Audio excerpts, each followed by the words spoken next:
Welcome everyone, you are watching ready study go, I am অপূর্ব।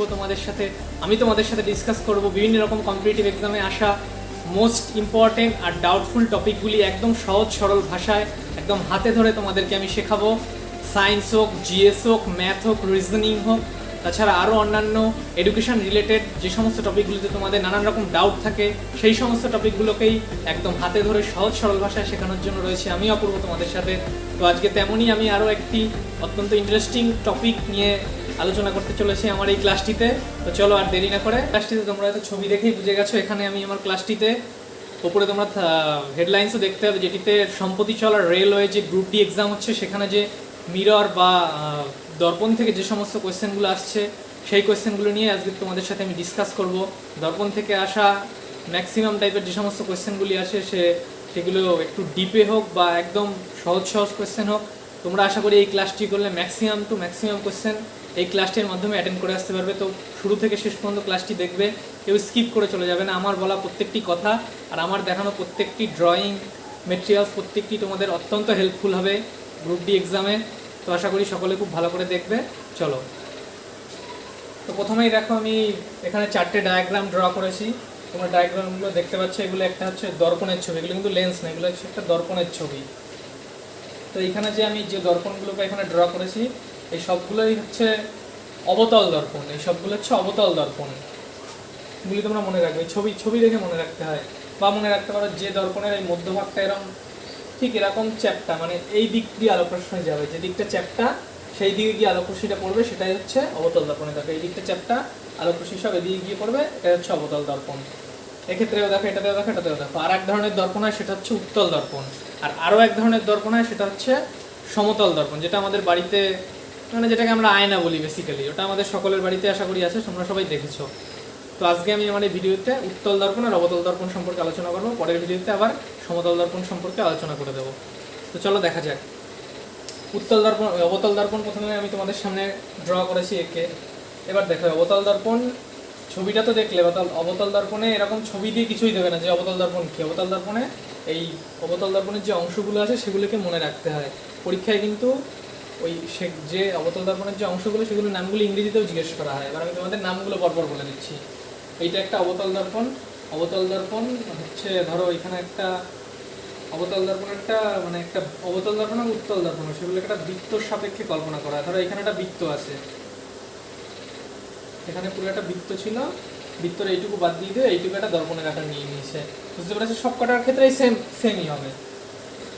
ঠিক এইখানেই এই বৃত্তটার যদি এইখান থেকে এই পর্যন্ত দাগ টানা হয় সেটাকে বলি ব্যাসার্ধ, তাই তো?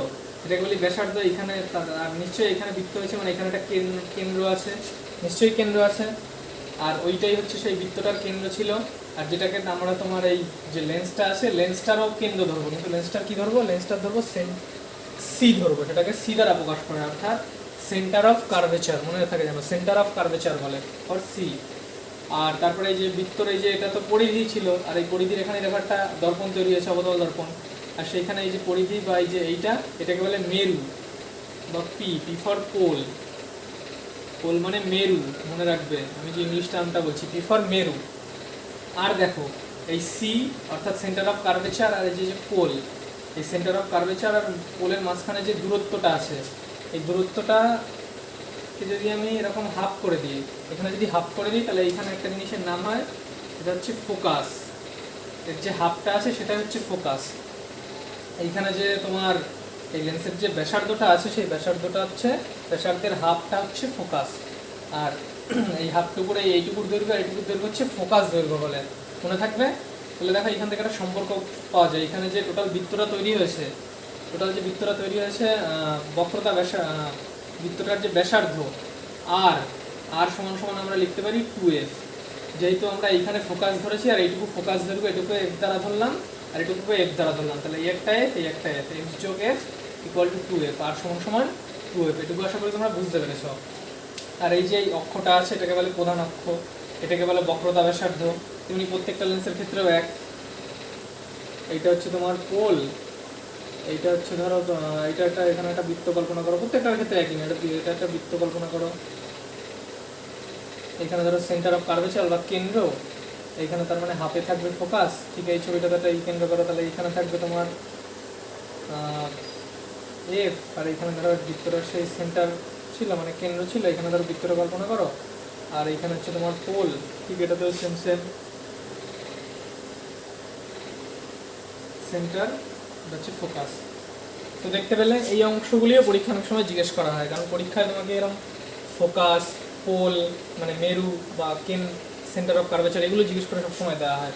তাহলে দেখো এই ক্ষেত্রে শুরু করার আগে তোমরা দেখে নিলে গঠনগুলো, এবার দেখো এই গঠনগুলো থেকে এবার বুঝতে হবে যে এই দর্পণে আলোক রশ্মি এসে এক এক রকমের ঘটনা ঘটে, সেই ঘটনাগুলো তোমাদের বুঝতে হবে। তাহলে 4টে ঘটনা মেইনলি ঘটে, 1 2 3 4, এই 4টে ঘটনা থেকেও পরীক্ষায় কোশ্চেন এসছে আগেরবার প্রিভিয়াস ইয়ারে। এইবারও প্রথম দিকের ফার্স্ট ফেজে 2-3টি শিফটে এসছে। কী কোশ্চেন এসেছিলো দেখো, কোনো আলোক রশ্মি যখন এই লেন্সের এই যে এটাকে বলে প্রধান অক্ষ, এই যে দাগটা, প্রত্যেকটা দাগ প্রধান অক্ষ, প্রধান অক্ষ বরাবর আসে, ধরো প্রধান অক্ষ বরাবর আসছে, প্রধান অক্ষ বরাবর আসলে কি হয়, এই লেন্সে এসে পড়লে এই পাশে তার যেতে পারবে না, এটা এই দর্পণে এসে পড়লে এই পাশে তার যেতে পারবে না, এসে ঠিক এইখানে ফোকাসের মাঝখান দিয়ে চলে যায়। বুঝতে পারলে কি বললাম, প্রধান অক্ষ বরাবর এসে ফোকাসের মধ্যে দিয়ে চলে যায়। আর এই একটা কেস গেল, এই একটা কেস বুঝতে পেরেছো তোমরা। আবার নেক্সট কেসটা আমি পরে দেখাই। তাহলে কোনো আলোক, তোমরা তো বলছো কোনো আলোক রশ্মি তো এইখানে এসেও পড়তে পারে, পোলে মেরুতে এসেও পড়তে পারে। মেরুতে আসলে কি হয়, মেরুতে এসে যদি কোনো আলোক রশ্মি পড়ে তাহলে ঠিক এই বরাবর যে অ্যাঙ্গেল করে গেছিলো ঠিক এই বরাবর আবার সেম অ্যাঙ্গেল করে এইখান থেকে প্রতিফলিত হয়ে যায়। বুঝতে পেরেছো।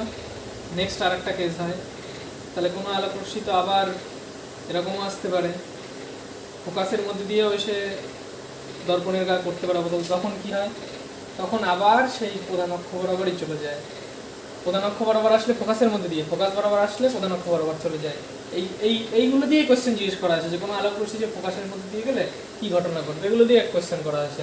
আরও একটা ঘটনা ঘটে যে কোনো আলোক রশ্মি যদি সি দিয়ে যায়, লেন্সের গায়ে দিয়ে দর্পণের গায়ে গিয়ে পড়ে, তাহলে কোথা দিয়ে আসবে, এই সি দিয়ে গেলে আবার সি দিয়েই বেরিয়ে আসবে, মানে এই বরাবরই যাবে, সি দিয়েই বেরিয়ে আসবে। তাহলে তোমাদের যে আমি 1 2 3 4 এই 4টে কেস তোমরা স্ক্রিনশট নিয়ে নিতে পারো। এই 4টে কেস খুবই ইম্পর্টেন্ট। এই 4টে কেস দিয়েই আগেরবার আরআরসি গ্রুপ ডিতে কোশ্চেন দেওয়া হয়েছিল। তোমরা দেখে নাও, এগুলো বেসিক কনসেপ্টের উপরে কোশ্চেন, এগুলি আসছে আমরা অনেক সময় পারি না পরীক্ষায়, তোমরা ভালো করে দেখে নাও। এখন পর্যন্ত আমি তোমাদের দেখাচ্ছিলাম লেন্সের মধ্যে আলো পড়লে সেই আলোগুলো কীভাবে প্রতিফলিত হয়ে যাচ্ছিল, এই থেকেও কোশ্চেন আসে। এবার আমি দেখাবো লেন্সের মধ্যে এই যে ফোকাস, তারপরে তোমার বস্তু দূরত্ব কেমন হয়, প্রতিবিম্ব দূরত্ব কেমন হয়, সেগুলি সম্পর্কে। এগুলি নিয়ে অনেকের কিন্তু ডাউট ক্লিয়ার থাকে না, খুব ভালো করে তোমরা দেখে নাও। দেখো এই যে আমি আবার একটা অবতল দর্পণ এঁকেছি, এটা একটা অবতল দর্পণ। এইটাকে আমি কি বলেছিলাম, এটা হচ্ছে পোল বা মেরু। এইটাকে আমি কি বলেছিলাম, এটা হচ্ছে তোমার সেন্টার অফ কার্ভেচার, অর্থাৎ এই মানে দর্পণটাকে কেন্দ্র করে যে বৃত্ত অঙ্কন করা হয় তার যে কেন্দ্র, এটাই হচ্ছে তোমার বক্রতা কেন্দ্র বা সেন্টার অফ কার্ভেচার বলে এটাকে ইংরেজিতে। আর এই মাঝখানে যে অর্ধেক, এটাকে বলে ফোকাস। এইবার দেখো, এবার এইখান থেকে কিছু কিছু জিনিস মনে রাখতে হয়, তোমাদের আপাতত বলে দিচ্ছি, আপাতত তোমরা মনে রাখলেই হবে। এগুলো আমরা নিচু ক্লাসে যদিও পড়ে এসেছি। দেখো এই যে অবতল লেন্সের সবসময় বস্তুকে কোন পাশে রাখা হবে, প্রতিবিম্ব বস্তুকে নিশ্চয়ই এই পাশে রাখা হবে, তারপরেই তো এখানে প্রতিবিম্ব তৈরি হবে।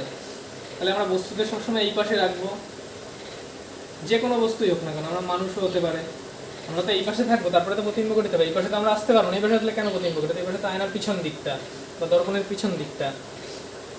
এইখানে কি হয় দেখো, তাহলে বস্তু এই পাশে রাখতে হবে, আর প্রতিবিম্ব কোথায় কি গঠিত হবে সেই নিয়েও এরপরে আমি তোমাদেরকে আলোচনা করছি। তাহলে একটা হচ্ছে বস্তু দূরত্ব, মানে তুমি এই দর্পণ থেকে বস্তুকে কত দূরে রাখছো সেটাই হচ্ছে বস্তু দূরত্ব, যেটাকে প্রকাশ করা হয় তোমার ইউ দ্বারা। বোঝা গেল। আর একটা হচ্ছে প্রতিবিম্ব দূরত্ব। প্রতিবিম্ব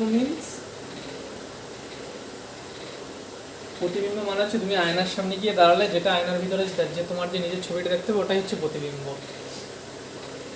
প্রতিবিম্ব দূরত্ব। ওটা হচ্ছে ওটা হচ্ছে ভি। বস্তু দূরত্ব ইউ আর প্রতিবিম্ব দূরত্ব হচ্ছে ভি। এবার এইগুলো নিয়েই আমাদের অঙ্ক করতে হবে, এগুলো দিয়ে পজিটিভ নেগেটিভ জিজ্ঞেস করে। শর্টকাট ফিক্সের মাধ্যমে বলে দেবো, খুব ভালো করে দেখো না। প্রতিবিম্ব দূরত্ব বস্তু, আরেকটা তো বললাম ফোকাস। F for focus. এইবার দেখো, এবার এগুলো খুব সবার গুলিয়ে যায় যে বস্তু দূরত্ব পজিটিভ না নেগেটিভ, প্রতিবিম্ব দূরত্ব পজিটিভ না নেগেটিভ, ফোকাস দূরত্ব পজিটিভ না নেগেটিভ।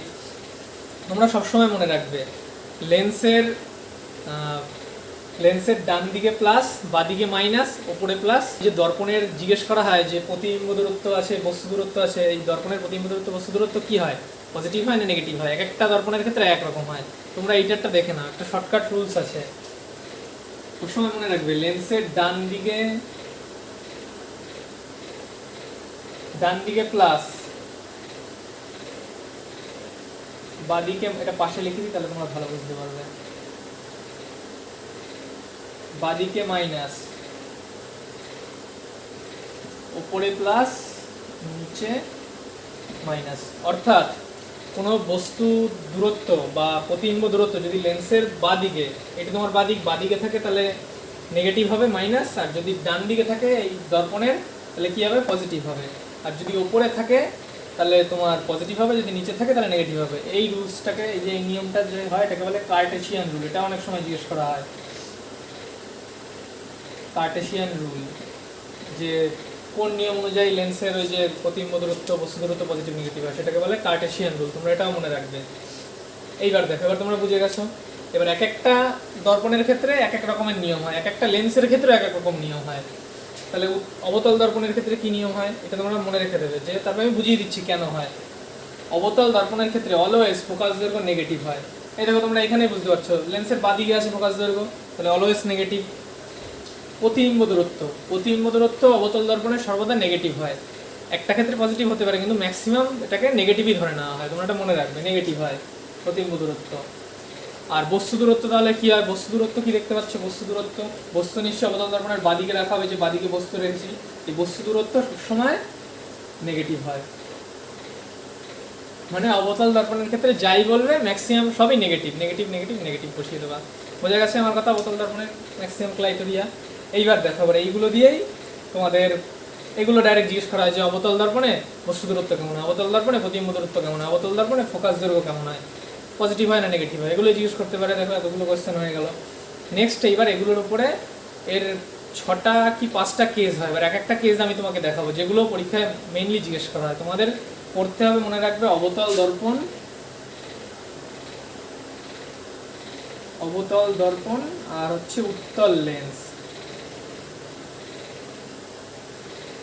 অবতল দর্পণ আর উত্তল লেন্স, এই দুটোই তোমাদের পড়তে হবে। এই দুটোর বৈশিষ্ট্য অনেকটা একই রকম। আর দুটো যে আছে, দুটো ছোট পয়েন্ট মনে রাখলেই হবে, যেটা উত্তল দর্পণ আর অবতল লেন্স সম্পর্কে। 6টা কেসের কথা বলছিলাম অবতল দর্পণে, সেই কেসগুলো নিয়ে আলোচনা করব। তোমরা প্রথমেই মনে রাখবে, এই যে অবতল দর্পণ আছে, অবতল দর্পণে যে যখন এসে আলোকরশ্মি পড়ে তখন সবসময় অভিসারিত হয়। অভিসারিত বলতে কেমন হয়? ধরো এই যে একটা অবতল দর্পণ, এটা একটা অবতল দর্পণ।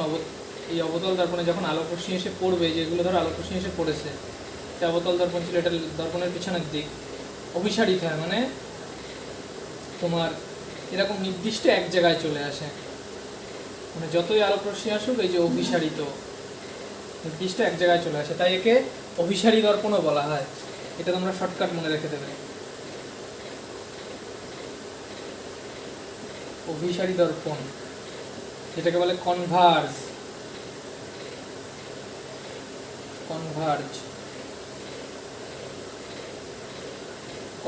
হয়। তাই একে কি বলে জানো? তাই একে কনকেভ মিরর বলে ইংরেজিতে। তাই একে ইংরেজিতে কনকেভ মিররও বলা হয়, মানে আলোকরশ্মি এসে যখন পড়ে তখন এক জায়গায় চলে আসে। এইবার দেখো, এইবার আমি আমার মেইন জিনিসে আলোচনায় চলে যাব, যে 6টা কেস হয়, পরপর প্রত্যেকটা কেস আমি তোমাদেরকে দেখাচ্ছি। ফার্স্ট কেজে কি তোমাদের কোশ্চেনটা এমন জিজ্ঞেস করা হবে যে কোনো বস্তুকে যদি এই ফোকাস আর এই যে পোল অর্থাৎ মেরু এর মাঝখানে রাখা হয় তাহলে কেমন প্রতিবিম্ব তৈরি হবে। তারপরে তোমাদের কোশ্চেনটা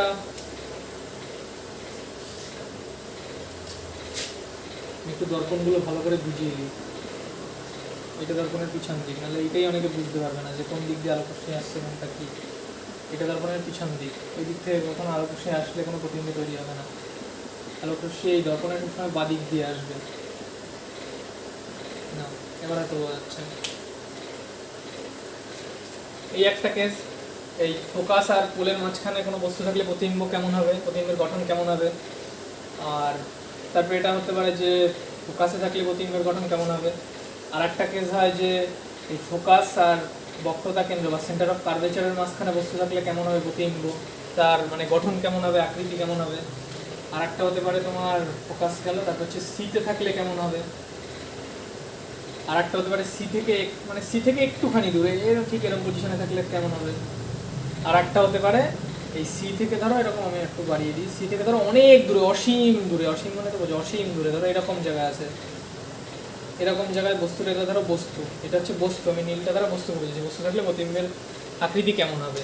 তো সেটাই আমি তোমাদেরকে দেখাবো এই ছটাকে, যেগুলো দিয়েও কোয়েশ্চেন আসে। আর এইটাই সবার গুলিয়ে যায়, এই জিনিসটাই গোলায়, লেন্সেও দেখবে এই জিনিসটা গোলাবে, দর্পণে ওই জিনিসটা গোলাবে, এই জিনিসটা মনে রেখে দাও, কোনোদিন আর ভুলবে না। তো দেখো মনে রাখবে, বস্তু যদি ফোকাস আর এই যে পোল মেরুর এই ফোকাস আর পোলের মাঝখানে থাকে, তখন প্রতিবিম্ব সবসময় দর্পণের ডান দিকে গঠিত হবে। এই একটাকে যেই শুধুমাত্র ডান দিকে গঠিত হয়, অবতল দর্পণের ডান দিকে গঠিত হবে, আর বড় হবে, বস্তুর আকারে অনেক বড় হবে,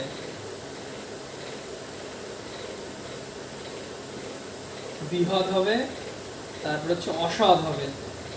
এবার তোমরা জিজ্ঞেস করতে পারো আমি অসৎ কেন বলছি, আর হচ্ছে সোজা হবে। এটা পরীক্ষায় এরকমও দিতে পারে যে সমশীর্ষ, সোজা হবে, মানে উল্টানো হবে না, সোজা হবে। এটার ব্যাপারটা হচ্ছে কি, দেখো আমি এখানে লিখে দিয়েছি, সদ্বিম্ব বস্তুর সাপেক্ষে উল্টো হয়, অসৎবিম্ব বস্তুর সাপেক্ষে সোজা হয়। মনে থাকবে, সদ্বিম্ব বস্তুর সাপেক্ষে উল্টো হয়, অসৎবিম্ব বস্তুর সাপেক্ষে সোজা হয়। আমাদের নর্মাল যে আয়না দেখা যায় তাতে কিন্তু তোমার অসৎবিম্ব তৈরি হয়। এইবার দেখো প্রথম কেসটা বুঝে গেছে যে এইখানে যদি এফ আর পি এর মাঝখানে থাকে তাহলে প্রতিবিম্ব সবসময় সোজা হবে, অসৎ হবে, আর বস্তুর থেকে অনেক বড় হবে। তবে যদি এফ এ থাকে কোথায় প্রতিবিম্ব গঠিত হবে, এই কেসটা বিশাল ইম্পর্টেন্ট, কারণ এইটাই একমাত্র ব্যতিক্রম অবতল দর্পণের ক্ষেত্রে। এই ক্ষেত্রেই শুধু দেখো এই যে প্রতিবিম্ব দূরত্বটা তৈরি হয়েছে, এক্ষেত্রে কিন্তু পজিটিভ হয়, কিন্তু একটু আগেই আমি তোমাদেরকে বলেছিলাম যে প্রতিবিম্ব দূরত্ব নেগেটিভ হয়। এই একটাকে যেই শুধু প্রতিবিম্ব দূরত্ব পজিটিভ হয়, দেখো লেন্সের ডান দিকে পজিটিভ, আর ম্যাক্সিমাম সবগুলোতে নেগেটিভ, তাই এখানে নেগেটিভই ধরে নেওয়া হয়। এবার যদি এফে থাকে তখন কি হবে, এফে যদি থাকে কোনো বস্তু, তখন তার প্রতিবিম্ব এরকম অসীম দূরে তৈরি হবে, আরো এরকম অসীম দূরে, আর বস্তুর থেকে অনেক বড় হবে, বড় হবে। আর দেখতে পাচ্ছ বস্তুটা এরকম আছে, উল্টো হবে, আর সৎ হবে। বোঝা গেছে, বড় হবে, উল্টো হবে, সৎ হবে। তারপরে যদি এই এফ থেকে একটু যদি এই পাশে আসে সি, এফ আর সি এর মাঝখানে থাকে, তখন কি হবে, তখন এই সি থেকে একটু দূরে গঠিত হবে, অসীম দূরে না, একটু দূরে গঠিত হবে, সি থেকে একটু দূরে গঠিত হবে, আবার বড়ও হবে। মানে এই ক্ষেত্রে যেটা তৈরি হয়েছিল এর থেকে একটু ছোট হবে, কিন্তু বড় হবে,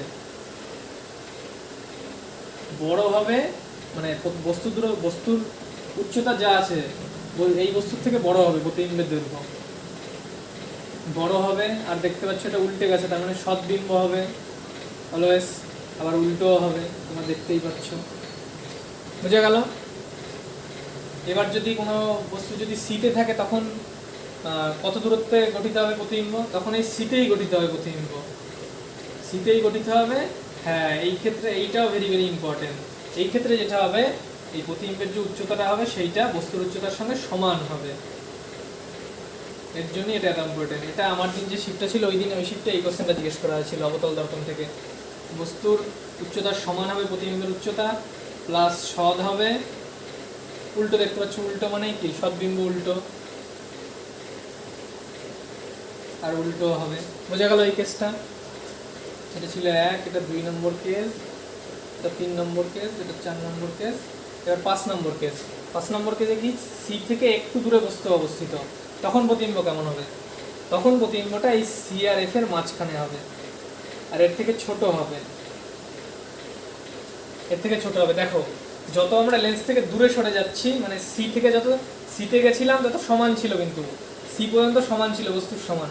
এবার সি থেকে যত দূরে যাবো না তত দেখো প্রতিবিম্ব ছোট হতে থাকবে, মানে প্রতিবিম্বের দৈর্ঘ্য দেখো ছোট হয়ে গেল আগের থেকে। তাহলে এক্ষেত্রে কি হবে, এক্ষেত্রে ছোট হবে, উল্টো হবে, আর উল্টো হলেই আমরা কি জানি, সৎ হবে। আর প্রতিবিম্ব দূরত্ব দেখো লেন্সের বাদিকে হচ্ছে অলওয়েজ নেগেটিভ, এক্ষেত্রে প্রতিবিম্ব দূরত্ব লেন্সের বাদিকে নেগেটিভ, এক্ষেত্রেও প্রতিবিম্ব দূরত্ব বা প্রতিবিম্ব যে এখান থেকে এতটা প্রতিবিম্ব দূরত্ব, এখান থেকে এতটা প্রতিবিম্ব দূরত্ব সব তো লেন্সের বাদিকে হচ্ছে, এটা নেগেটিভ। তাই এক্ষেত্রে কি হচ্ছিল, সৎ হবে উল্টো হবে। আর নেক্সট লাস্ট আর একটা করে থাকে, এটা 4 গেল, এটা 5, এটা 6 নম্বর কেসে কি বলছিল, 6 নম্বর কেসে বলছিল তোমার যদি অসীম দূরত্বে বস্তু অবস্থান করে তাহলে প্রতিবিম্ব দূরত্ব কোথায় গঠিত হবে আর প্রতিবিম্বের আকার আকৃতি কেমন হবে। তখন যদি এরকম যদি অসীম দূরত্ব, এটাকে অসীম বলা হচ্ছে, অসীম দূরত্বে যদি বস্তু থাকে, অসীম দূরত্বে যদি বস্তু থাকে, তো ধরো এটা নীলটা বস্তু, তখন এর প্রতিবিম্বের যে দূরত্ব হবে সেটা এই এফে তৈরি হবে আর অতি ক্ষুদ্র প্রতিবিম্ব তৈরি হবে। তখন প্রতিবিম্ব এফে হবে আর অতি ক্ষুদ্র হবে। এইটাও ইম্পর্টেন্ট, যে কোনো বস্তুকে যদি অসীম দূরত্বে রাখা হয় তখন তার প্রতিবিম্ব কোথায় গঠিত হবে, ফোকাসে গঠিত হবে আর অতি ক্ষুদ্র হবে। আর যেহেতু দেখতে পাচ্ছি উল্টো হচ্ছে, তার মানে কি উল্টো মানে কি, উল্টো মানে হচ্ছে সদ্বিম্ব হবে, সদ্বিম্ব উল্টো হয়, অতি ক্ষুদ্র হবে, সৎ হবে আর কি আর উল্টো হবে, তাও লিখে দিলাম। আর দেখো যত লেন্সের থেকে মানে বস্তুকে দূরে নিয়ে যাবে তত কি হবে, প্রতিবিম্ব দূরত্ব তত ছোট হতে থাকবে। দেখো এই ক্ষেত্রে দূরে নিচ্ছিলাম আস্তে আস্তে, এবার সমান হলো, আরেকটা সি থেকে আরেকটু দূরে নিয়ে আসলাম, ছোট হয়ে গেল, সি থেকে আরও অনেক দূরে নিয়ে আসলাম, আরও ছোট হয়ে গেল। তাহলে এই 6টা কেস তোমরা ভালো করে ছবি তুলে নাও, আশা করি তোমরা বুঝতে পেরেছো যা বলেছি। তাহলে এবার বোঝা যাচ্ছে তো কেন লেন্সের ফোকাস নেগেটিভ হচ্ছে। ফোকাস দেখো বাদিকে আছে তাই ফোকাস নেগেটিভ, প্রত্যেকটা ফোকাস বাদিকে। আর আমরা কি জানি লেন্সের বাদিকে মানে মাইনাস, ডান দিকে প্লাস, ওপরে প্লাস, নিচে মাইনাস, আর এটা হচ্ছে কার্টেশিয়ান রুল অনুযায়ী হয়। প্রত্যেকটা ফোকাস বাদিকে আছে তার মানে নেগেটিভ, বস্তু দূরত্ব প্রত্যেকটাতে বাদিকে আছে তাই নেগেটিভ, প্রতিবিম্ব দূরত্ব প্রত্যেকটা বাদিকে গঠিত হয়েছে তাই নেগেটিভ। এবার তোমরা কনফিউশন থাকতে পারে এটাতে তো প্রতিবিম্ব ডান দিকে গঠিত, তাহলে এইটা কেন না, শুধু ওই একটা কেসেই হয় ওইটা, তাও মানে ম্যাক্সিমাম কেসে বাদিকে হয় জন্য ওটাকে আমরা ম্যাক্সিমাম ক্ষেত্রে যে প্রতিবিম্ব দূরত্ব বস্তু দূরত্ব নেগেটিভই ধরে নেওয়া হয়। তাহলে আশা করি আমি এতক্ষণ ধরে তোমাদের যা যা বোঝাতে চেয়েছি তোমাদের সহজেই বোঝাতে পেরেছি। এটা তোমরা খুব ভালো করে বাড়ির থেকে দেখে আসবে। নেক্সট দিন আমি এই দর্পণের নেক্সট পার্টটা দিয়ে দেবো, ওখানে উত্তল দর্পণ আর এই অবতল দর্পণের থেকে যে মিরর ফর্মুলা থেকে অঙ্কগুলো দেওয়া হয় বা এই দর্পণের ব্যবহার কোথায় কোথায় ব্যবহার করা হয় সেগুলো সম্পর্কে আলোচনা করব। তো আজকে আমার ভিডিও এই পর্যন্তই, সকলে ভালো থেকো। সবার আগে ভিডিওটি শেষ করার আগে আমার ভিডিওটি যদি অবশ্যই তোমাদের ভালো লেগে থাকে তাহলে একটি লাইক করে দিও, কমেন্ট করো, শেয়ার করো বন্ধুদের সাথে। তোমাদের আর যারা বন্ধু রয়েছে তারা যেন ভিডিওটি সম্পর্কে আরও তথ্য পায় বা তারাও নিজেদের যাদের আপকামিং গ্রুপ ডি এক্সাম রয়েছে তারাও যাতে এরকম ধরনের কোশ্চেন যদি আসে তাহলে সহজেই অ্যাটেন্ড করে আসতে পারে। এগুলো কিন্তু কিছুই না, একটু দেখে গেলে সহজেই অ্যাটেন্ড করা যায়। তো আজকের এই ভিডিও এই পর্যন্তই, ততক্ষণ পর্যন্ত নেক্সট দেখা হবে পরের ক্লাসে। ততক্ষণ পর্যন্ত সবাই নিজের খেয়াল রেখো, ভালো থেকো, টেক কেয়ার, জয় হিন্দ।